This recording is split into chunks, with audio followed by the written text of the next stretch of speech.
Round।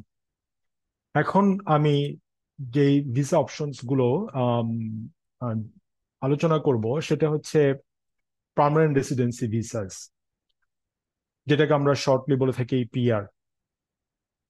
PR এর জন্য কি কি অপশন এখানে অস্ট্রেলিয়াতে রয়েছে? আপনারা হয়তো অনেকেই জানেন অস্ট্রেলিয়াতে আপনার দুই ধরনের স্টেট সিস্টেম রয়েছে। যেমন প্রতিটা স্টেট, এখানে সাত সাতটি স্টেট রয়েছে, স্টেট এবং টেরিটরি রয়েছে। প্রতিটি স্টেটের নিজস্ব গভর্নমেন্ট রয়েছে, তাদের নিজস্ব এক্সিকিউটিভ রয়েছে, পার্লামেন্ট রয়েছে, তাদের নিজস্ব বিচার বিভাগ রয়েছে। সেই জন্য এক একটা স্টেটের আপনার পিয়ারের অপশনের জন্য অপশনস গুলো ডিফারেন্ট। তবে ইন জেনারেল স্টেট নমিনেশনের জন্য, তার মানে স্টেট নমিনেশন হচ্ছে স্টেট আপনাকে স্পন্সর করবে।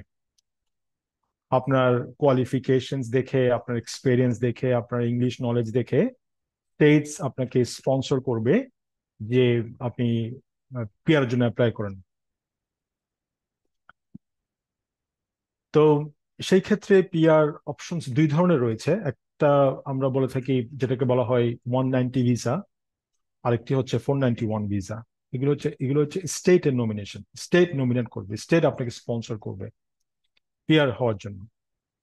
এরপর রয়েছে ফেডারেল নমিনেশন, মিনস ওদের সেন্ট্রাল গভর্নমেন্ট নমিনেশন করবে আপনাকে। এই ফেডারেল নমিনেশন ভিসার নাম্বার হচ্ছে 189। আর স্টেট স্পন্সর্ড ভিসার অপশনস গুলা সাব ক্লাস নাম্বার হচ্ছে 190 এবং 491।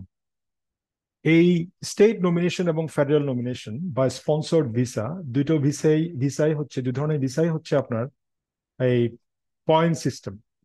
অর্থাৎ আপনার পয়েন্টস যত বেশি থাকবে, আপনার স্পন্সরশিপ পাওয়াটা তত বেশি ইজি হবে।